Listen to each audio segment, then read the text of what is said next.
Malam ini kita menyadarkan diri kita, terlebih lagi yang berceramah, jangan kau hanya sampai menyampaikan ayat saja. Hai Abdul Samad, apakah kau yang bicara itu hatimu sudah hidup?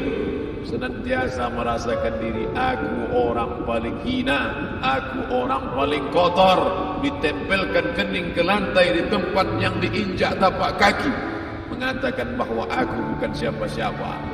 Umur diberikan Allah 40, 60, 70. Berapa yang kupakai untuk menolong agama Allah? Berapa yang kupakai untuk mengingat Allah? Mata, tangan, telinga, kaki akan diminta tanggung jawab di hadapan Allah. Dulu dibangga-banggakan, dihormati, dimuliakan. Yang kami muliakan Al-Mukarram, Al-Ustad. Tapi pada saat tiba masanya, yang kita bawa tak lain tak bukan innallaha la yanzuru ila ajsamikum. Allah tak menengok badan, fisik, bentuk tubuh, baju. Ini sampulnya saja. Wala ila suwarikum. Allah tak menengok rupa, wajah. Walakin yanzuru ila qulub. Hati kamu yang bersih itulah yang kau bawa menghadap Allah Subhanahu wa taala. Yauma la yanfa'u malun, harta tak berguna, wala banun, anak tak bisa menolong. Harta tak berguna, anak tak mampu menolong. Illa man atallah, kecuali orang yang datang menghadap Allah biqalbin salim, dengan hati yang bersih, hati yang tulus, hati yang memercikkan cahaya iman, hati yang bersih dari hasad, busuk hati, sum'ah, riya, takabbur. Itulah yang menolong di hadapan Allah Subhanahu wa taala. Apa kata Imam Ali radhiyallahu an? An-nasu niyam. Semua manusia waktu hidup itu tidur. Bapak tidur, ibu tidur, saya tidur. Semua orang waktu hidup itu tidur. Falamma matu, ketika dia mati, disitulah dia baru terjaga dari tidur panjang. Saat Israel mencabut nyawa, ditarikkan adalah satu centapan yang kuat. Disitulah kita baru terjaga dari tidur panjang. Betapa aku meninggalkan salat, betapa aku tak berzakat, betapa dulu kekuasaan. Aku lulus umur 30, pensiun 58, 28 tahun, apapun tak pernah kubuat untuk agama. Sibuk membesarkan anak, sibuk mengurus warisan. Anak pun tak ingat dengan kita, karena kita lupa menanamkan pendidikan agama di dalam otak kepalanya. Harta yang banyak tak sempat menolong agama Allah. Anak tunggal semata wayang tak sempat dididik agama.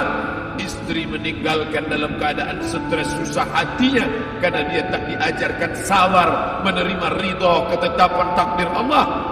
Dan paling celaka, tak pernah anggota tubuh ini dipakai untuk berzikir, muhasabah, mengingat Allah.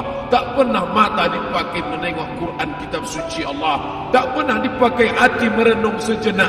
Apa yang akan kubawa mati menghadap Allah Subhanahu wa taala. Abdul Samad dari dalam tanah naik ke atas tanah, ceramah, masuk balik ke dalam tanah. Yang kau bawa apa? Baju koko tinggal, peci tinggal, pakaian kehormatan tinggal. Yang kau bawa kain tidak berjahit, disobek, kerak. Itu yang akan menyampul kulitmu, yang selama ini kau dimandikan, dibersihkan oleh ibumu dulu 60 tahun yang lalu. Sampai masanya kau lupa kapan kau dimandikan dulu. Sekarang ruh melihat, disebut dia ruh, karena dia raha ya ruhu ruh, seperti aroma semerbak yang datang pergi hinggap. Ruh sampai masanya dia datang masuk ke dalam jasad. Ruh sampai masanya dia pergi meninggalkan jasad. Malam ini dimuliakan Al-Mukarram Haji Abdul Samad LCMA. Kenapa Abdul Samad ini dimuliakan? Karena ruh hinggap sejenak sebentar, sampai masanya besok pagi dia ruh keluar dari dalam tubuh ini. Anak yang katanya ayahku sayang, istri katanya kaulah abang, sampai masanya mereka tak lagi mau mendekat. Rumah itu saya yang buat, saya yang mengukurnya. Tapi begitu ruh sudah keluar dari badan, tidak satu pun semeter, sesenti, sejengkal, sehasta ada tempat di rumah itu untuk jenazah bernama jenazah Abdul Somad.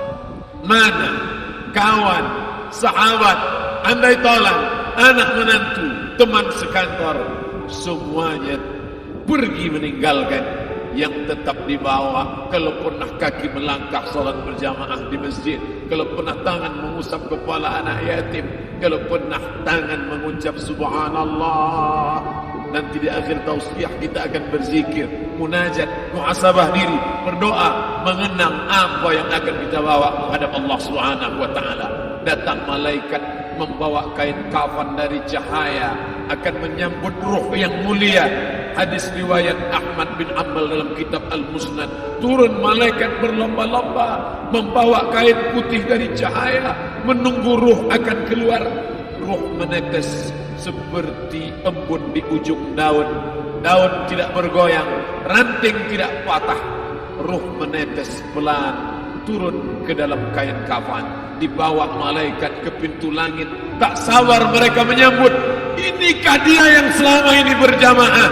Berapa banyak yang masyhur terkenal di bumi, malaikat tak mengenal dia. Ini roh siapa? Tapi ini bukan LCMA, dia bukan ustaz, dia bukan ulama, tapi imannya dalam. Kekuasaan dipakai menolong agama Allah. Ruhnya keluar di bawah. Semua malaikat mengucapkan salam. Inilah orang yang selama ini kami tunggu-tunggu. Catatannya sudah lama. Setiap pagi petang, malaikat subuh membawa catatan namanya. Malaikat malam membawa catatan namanya. Kami merindukannya. Begitu orang-orang yang masyhur di langit, tapi tak dikenal makhluk bumi. Tapi ada sebaliknya, yang rohnya disentapkan, ditarik malaikat dengan begitu tarikan yang sangat kuat. Nabi bertanya saat Isra Mi'raj kepada mereka yang sudah mati ribuan tahun yang lalu, apa yang kalian rasakan? Yang satu mengatakan seperti tebasan pedang di tempat yang sama beratus kali. Yang satu mengatakan seperti kambing yang dikuliti hidup-hidup. Yang satu mengatakan seperti mata kail pancing ditarik dari kulit yang basah. Maka kita berdoa setiap selesai salat, Allahumma hawwin alaina, ringankan kami ya Allah fi sakaratil maut, di saat sakaratul maut yang amat sangat menyakitkan itu, di saat malam pertama di tempat yang gelap, di tempat yang tak pernah diimpikan oleh orang, tapi kita tetap melewati dan merasakannya.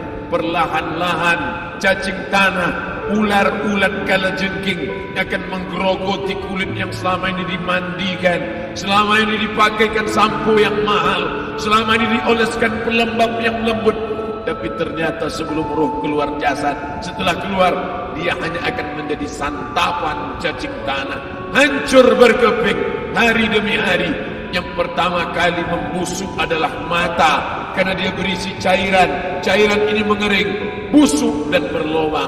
Lalu kemudian usus sebulan di dalam tanah, mulai dia menggelembung masuk angin dan dia meletus pecah. Cacing-cacing tanah mulai datang menggerogoti, memakan. Habis, siap tak siap, suka tak suka, kau akan didatangkan. Apa yang akan ditanya oleh Allah?